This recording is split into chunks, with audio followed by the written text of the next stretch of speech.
Hello दोस्तों, मेरे YouTube channel में आपका स्वागत है। दोस्तों, अगर आपको कहानी पसंद आई तो चैनल को सब्सक्राइब करना और वीडियो को लाइक करना ना भूले। तो चलिए कहानी शुरू करते हैं। रविवार की सुबह थी।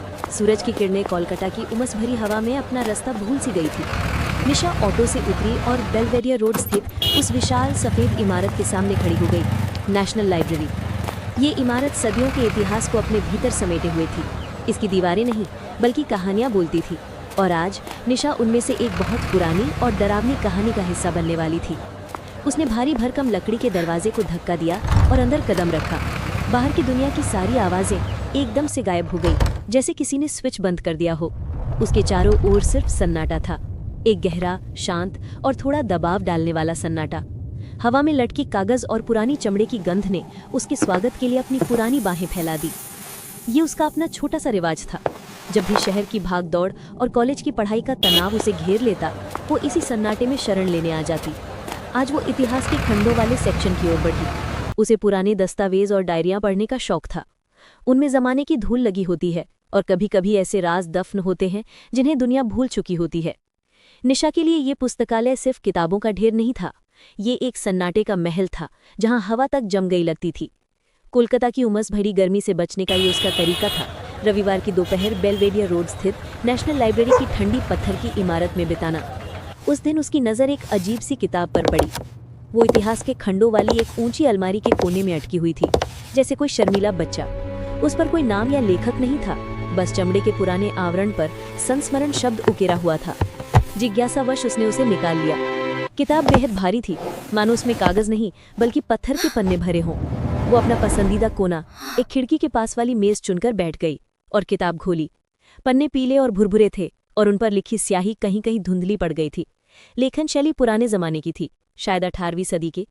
ये किसी ब्रिटिश लाइब्रेरियन एलिस मैकबथ की डायरी थी, जो 1890 में यहाँ काम करती थी। पहले कुछ पन्ने साधारण थे, पुस्तकालय के दैनिक कार्य, मौसम और कोलकाता के उस जमाने के जीवन का ब्यौरा। परंतु धीरे धीरे लहजा बदलने लगा। एलिस ने अजीबोगरीब घटनाओं का जिक्र करना शुरू कर दिया। 12 अक्टूबर 1890। आज फिर वो आवाज़ आई। रात के अंधेरे में जब पुस्तकालय सुनसान होता है तो कोई दूर दूर तक रेंगता हुआ सा स्वर सुनाई देता है, जैसे कोई भारी चीज को खींच रहा हो। चपरासी कहते हैं कि ये सिर्फ पुरानी इमारत की आवाज़ें हैं, पर मैं नहीं मानती। ये आवाज़ जिंदा है। निशा ने पन्ना पलटा, उसकी उत्सुकता बढ़ रही थी। 25 अक्टूबर 1890। मैंने उसे देखा है, या यूं कहूं कि उसके होने को महसूस किया है। स्टैक्स के बीच एक झलक, लंबा कांटों जैसा साया जो दीवारों के पार से गुजर जाता है। कल रात जब मैं लेडी बटेंसन के कमरे में अकेली थी तो अचानक आवाज जम गई। किताबों की अलमारियों से एक के बाद एक किताबें गिरने लगी, जैसे कोई अदृश्य हाथ उन्हें खींच रहा हो। और फिर वो गंध आई, बासी फूलों और गीली मिट्टी की।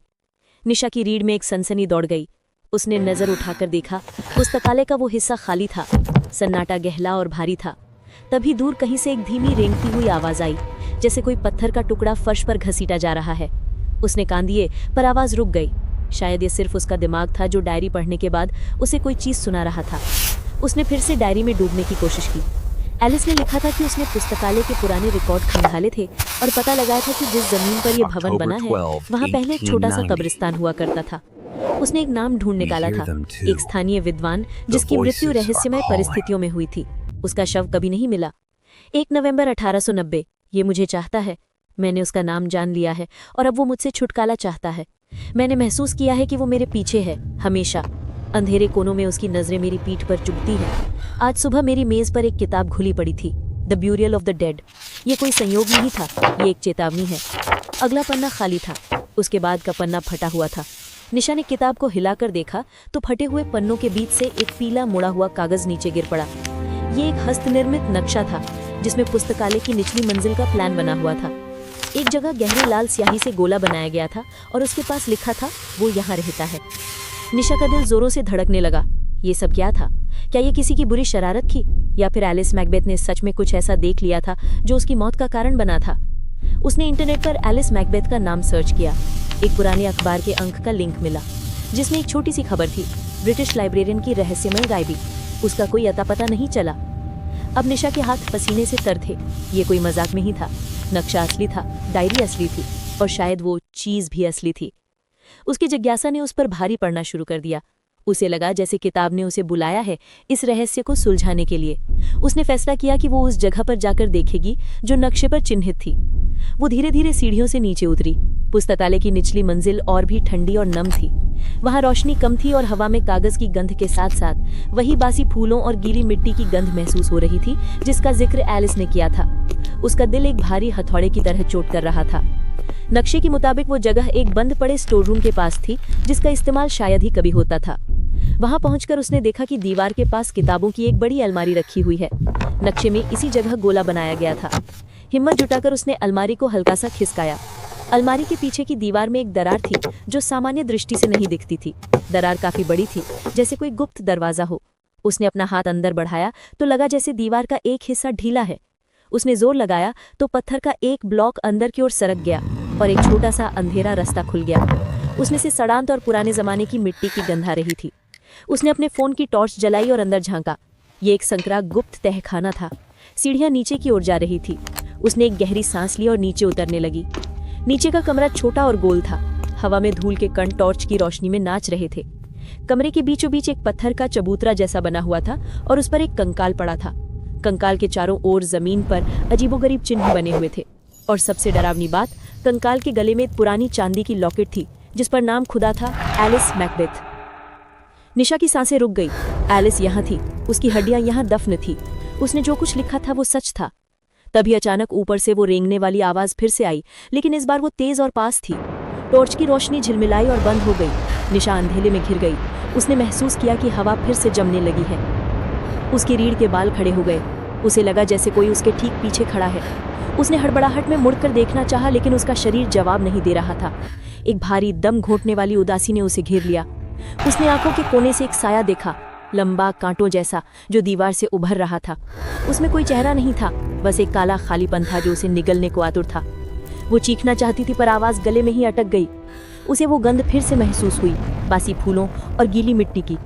उसने अपने कानों के पास एक फुसफुसाहट सुनी, एक ऐसी भाषा में जो इंसानी नहीं थी, मानो कोई प्राचीन और दुष्ट आत्मा उसे डरा रही हो। अपने आखिरी होश की लौ में उसने महसूस किया कि उसकी जेब में रखी एलिस की लॉकेट हल्की सी गर्म हुई। शायद यही चाबी थी। उसने अपनी आखिरी शक्ति जुटाई और लॉकेट को बाहर निकालकर उस काले साए की ओर बढ़ाया। एक तीखी परेशानी भरी चीख से हवा गूंज उठी। काले साए में एक हलचल हुई और वो दीवार में समाता चला गया। जैसे पानी रेत में पहली बार मानी ले तो दबाव खत्म हो गया। हवा में फिर से जीवन लौट आया। टॉर्च फिर से जल उठी। निशा जमीन पर बैठी हाँप रही थी। उसका शरीर कांप रहा था। उसने एलिस की लॉकेट अपनी मुट्ठी में भींच रखी थी, जो अब ठंडी हो चुकी थी। वो बाहर निकल आई और अलमारी को वापस अपनी जगह पर खिसका दिया। उसने एलिस के अवशेषों को उनकी कब्र में ही छोड़ दिया, क्योंकि अब वो समझ चुकी थी, भूत अब मुक्त हो चुका था। एलिस की आत्मा को शांति मिल गई थी। अगले रविवार को निशा फिर से पुस्तकालय में थी, लेकिन इस बार उसके हाथ में कोई किताब नहीं थी। वो उसी खिड़की के पास बैठी बाहर बारिश देख रही थी। उसने एलिस की लॉकेट और डायरी को एक छोटे से बक्से में रखकर पुस्तकालय के प्रबंधक को दे दिया था, बिना ये बताए कि उसे वो कहाँ मिली। उस रहस्य को उसी के साथ दफन हो जाना देना बेहतर था। लेकिन कभी कभी जब वो अकेली होती तो उसे लगता कि पुस्तकालय का सन्नाटा अब उतना भारी नहीं रहा। वो अब भी महसूस कर सकती थी कि किताबों के बीच एक सूक्ष्म मौजूदगी है, लेकिन अब वो डरावनी नहीं बल्कि शांतिपूर्ण लगती थी।